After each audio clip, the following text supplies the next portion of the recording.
कभी आपने ये सोचा है कि जो डिसीजन आप अभी ले रहे हो, क्या वो सच में आपका अपना डिसीजन है?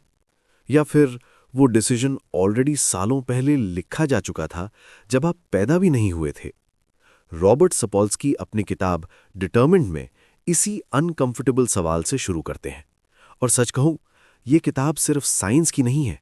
ये किताब हमारे ईगो, हमारी सोच और हमारे मैं अपनी जिंदगी का मालिक हूं वाले ख्याल पर डायरेक्ट अटैक है। हम बचपन से एक बात सुनते आए हैं, तुम जो चाहो वो बन सकते हो, मेहनत करो, चॉइस तुम्हारे हाथ में है, गलती की तो जिम्मेदारी तुम्हारी। लेकिन सपोल्स्की कहते हैं, अगर फ्री विल ही एग्जिस्ट नहीं करती तो जिम्मेदारी का मतलब क्या बचता है? फ्री विल एक कंफर्टिंग इल्यूजन।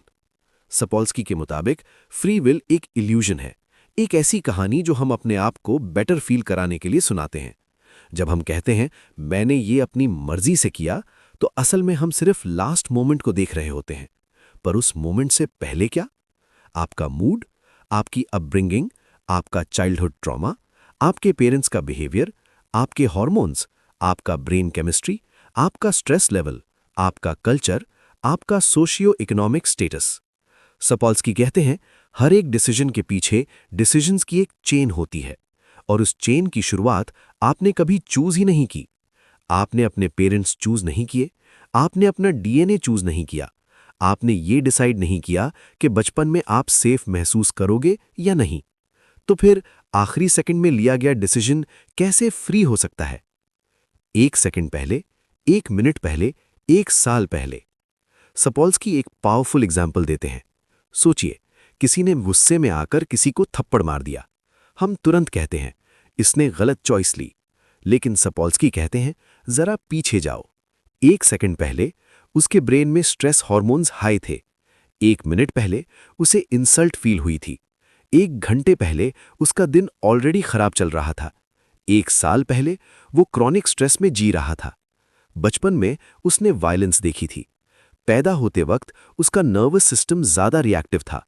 अब सवाल यह है, किस पॉइंट पर आप कहोगे कि हां, यहीं से फ्री विल स्टार्ट हुई? सपोल्स्की कहते हैं कहीं से भी नहीं। हर चीज कॉज और इफेक्ट का रिजल्ट है। बायोलॉजी इज डेस्टिनी, और यह सुनना दर्दनाक है। इस किताब का सबसे अनकंफर्टेबल हिस्सा यह है कि बायोलॉजी हमसे ज्यादा पावरफुल है। सपोल्स्की न्यूरोसाइंस का एग्जाम्पल देते हैं।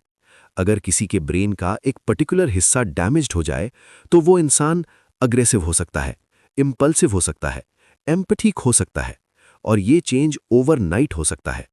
तो अगर एक छोटा सा ट्यूमर किसी को क्रिमिनल बना सकता है, तो हम कैसे कह सकते हैं कि बाकी लोग सिर्फ अच्छी चॉइसेस ले रहे हैं? सपोल्स्की यहां एक लाइन इनडायरेक्टली बोलते हैं, तुम्हारा बिहेवियर तुम्हारा मॉरल कैरेक्टर नहीं, तुम्हारी बायोलॉजी का आउटकम हो सकता है। और ये बात हम एक्सेप्ट करना नहीं चाहते, क्योंकि इससे हमारा पूरा रिवॉर्ड पनिशमेंट सिस्टम हिल जाता है। अगर फ्री विल नहीं है, तो फिर सजा क्यों? यहीं से किताब का टोन और गहरा हो जाता है। सपोल्स्की ये नहीं कह रहे कि सब कुछ अलाउड हो जाना चाहिए। वो ये कह रहे हैं कि पनिशमेंट का पर्पस बदलना चाहिए। अगर कोई डेंजरस है, तो सोसाइटी को प्रोटेक्ट करना जरूरी है, लेकिन बदला लेना, मॉरल सुपीरियॉरिटी फील करना, तुम बुरे हो कहना, सपोल्स्की कहते हैं यह साइंटिफिकली गलत है। अगर बिहेवियर डिटर्मिन्ड है, तो फिर कंपैशन लॉजिकल हो जाता है और हेट्रेड मीनिंगलेस। इस सच को एक्सेप्ट करना इतना मुश्किल क्यों है? क्योंकि फ्री विल हमें एक चीज देता है, ईगो का सुकून। हमें लगता है मैं स्पेशल हूं, मैं कंट्रोल में हूं, मैं दूसरों से बेटर हूं। सपोल्स्की कहते हैं जब हम फ्री विल छोड़ देते हैं, तो हम ज्यादा हम्बल हो जाते हैं, और शायद ज्यादा इंसान भी। पार्ट 2, बचपन, लक और सक्सेस का सबसे बड़ा झूठ। अगर पार्ट 1 में एक चीज क्लियर हुई थी, तो वो ये थी कि हम अपनी कहानी के ऑथर कम और रिजल्ट ज्यादा हैं। अब पार्ट 2 में रॉबर्ट सपोल्स्की हमें वहां ले जाते हैं जहां से हमारी जिंदगी साइलेंटली कंट्रोल होना शुरू होती है, बचपन। सपोल्स्की कहते हैं अगर आप किसी अडल्ट को समझना चाहते हो, तो उसे जज मत करो, उसका बचपन देखो।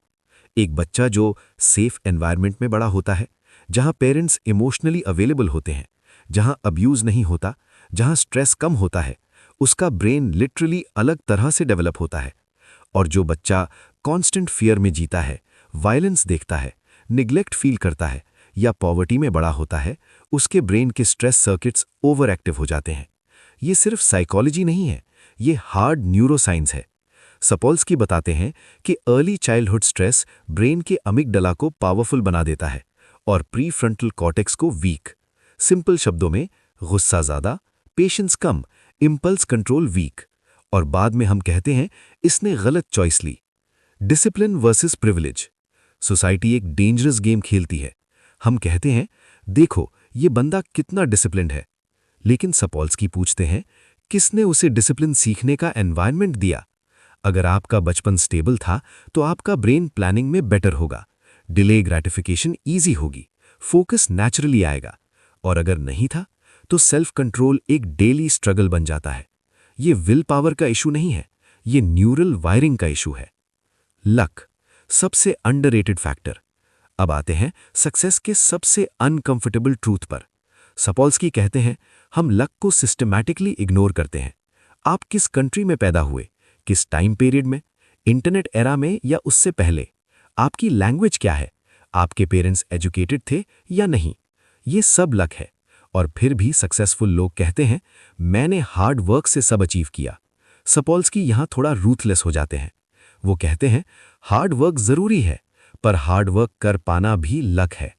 सक्सेसफुल लोग अपनी कहानी गलत क्यों बताते हैं? सपोल्स्की एक शार्प ऑब्जर्वेशन देते हैं।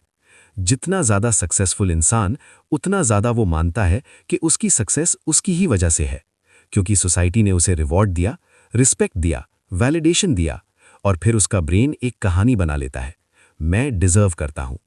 पर जो फेल होता है उससे हम कहते हैं, तुमने मेहनत नहीं की। सेम सिस्टम, डिफरेंट आउटकम्स, और दोनों को हम मॉरल जजमेंट बना देते हैं।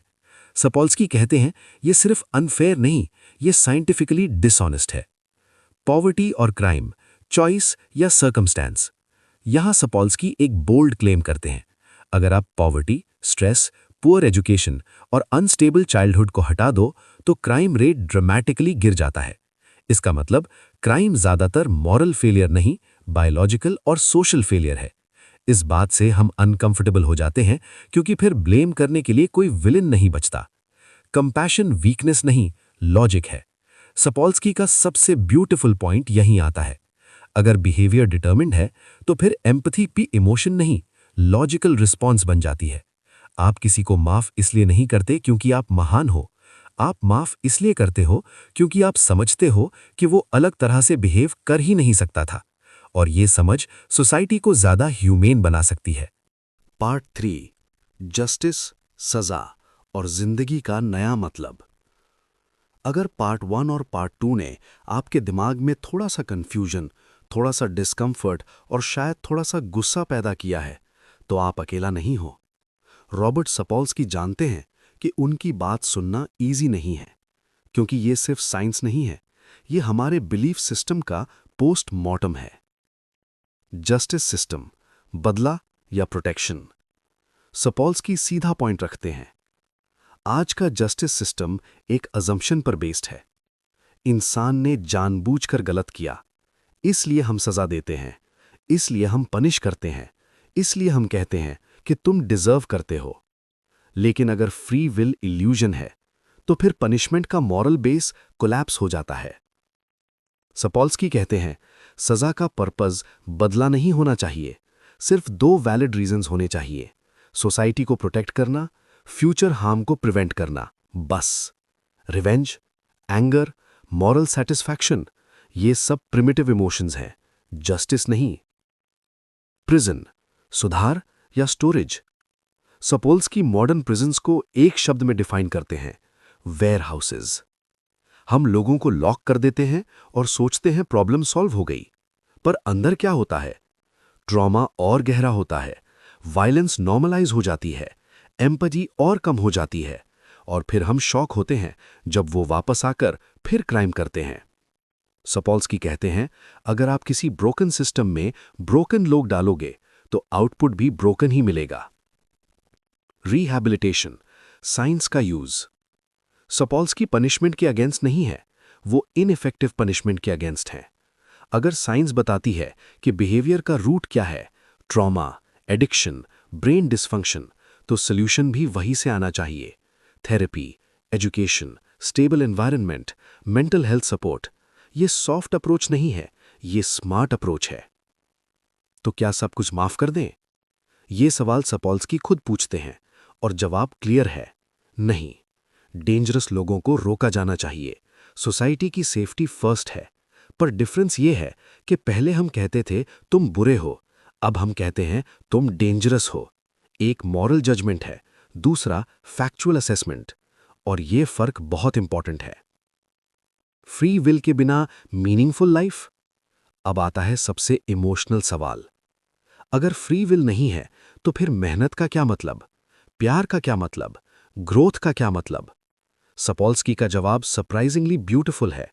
वो कहते हैं मीनिंग का सोर्स कंट्रोल नहीं होता, मीनिंग का सोर्स कनेक्शन होता है। आप किसी की मदद करते हो क्योंकि आपको अच्छा लगता है, आप सीखते हो क्योंकि आपका ब्रेन सीखना चाहता है, आप प्यार करते हो क्योंकि आप वायर्ड ही वैसे हो। इसमें कुछ भी फेक नहीं है। हम थोड़े ज्यादा काइंड बन सकते हैं। सपोल्स्की का फाइनल मैसेज साइंस से ज्यादा इंसानी है।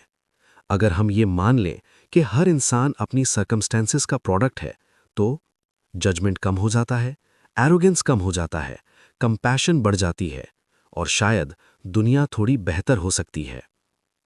अगली बार जब आप किसी को जज करें या खुद को ब्लेम करें, एक पल रुककर सोचिए, क्या ये सच में चॉइस थी या सिर्फ एक कहानी जो हम अपने आप को सुनाते हैं? अगर ये वीडियो आपको सोचने पर मजबूर करे, तो शायद सपोल्स्की अपना काम कर चुके हैं।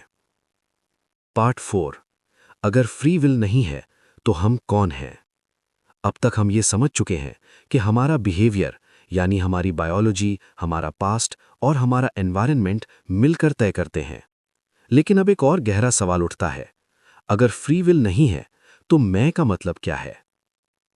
सेल्फ, एक प्रोसेस, कोई हीरो नहीं।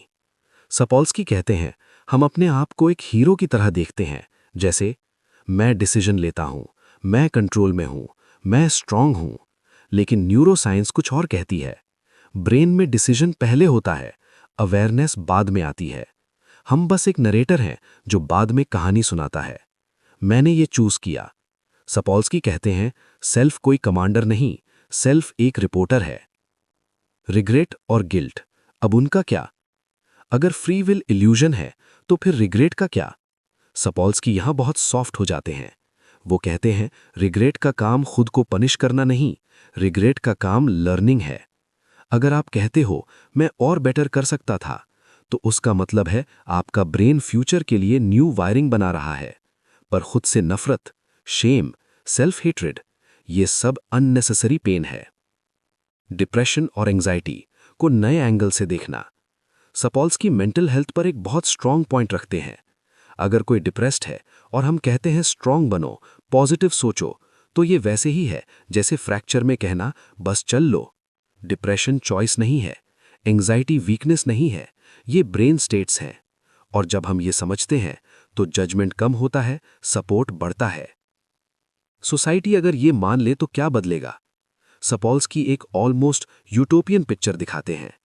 ऐसी सोसाइटी जहां एजुकेशन को प्रिविलेज नहीं, नेसेसिटी माना जाए, हेल्थ केयर राइट हो, रिवॉर्ड नहीं, क्राइम को सिम्टम माना जाए, सिन नहीं, और सबसे इंपॉर्टेंट, हम बेटर लोग नहीं, लकियर लोग बोलना शुरू करें। मोटिवेशन का नया सोर्स। लोग पूछते हैं अगर फ्री विल नहीं है तो मेहनत क्यों करें? सपोल्स्की कहते हैं आप मेहनत करोगे क्योंकि आपका ब्रेन मेहनत करना चाहता है, और जब एनवायरनमेंट सपोर्ट करेगा तो ज्यादा लोग नेचुरली ग्रो करेंगे। मोटिवेशन फियर से नहीं, अंडरस्टैंडिंग से आएगी। फॉरगिवनेस सबसे बड़ी फ्रीडम। इस किताब का सबसे शांत मोमेंट यहां आता है। सपोल्स्की कहते हैं जब आप ये समझ लेते हो कि सामने वाला और अलग हो ही नहीं सकता था, तो फॉरगिवनेस किसी के लिए नहीं, आपके लिए होती है। और शायद ये सबसे बड़ी आजादी है। हो सकता है हम अपनी जिंदगी कंट्रोल ना करते हों, लेकिन हम एक दूसरे के लिए थोड़े ज्यादा काइंड बन सकते हैं, और शायद यही काफी है। अगर ये पूरी सीरीज आपको सिर्फ एंटरटेन नहीं, थोड़ा चेंज भी करे, तो कमेंट में सिर्फ एक शब्द लिखिए, समझ आया। और अगर हमारी ये वीडियो पसंद आई हो तो लाइक करें, शेयर करें और सब्सक्राइब करें हमारा YouTube चैनल।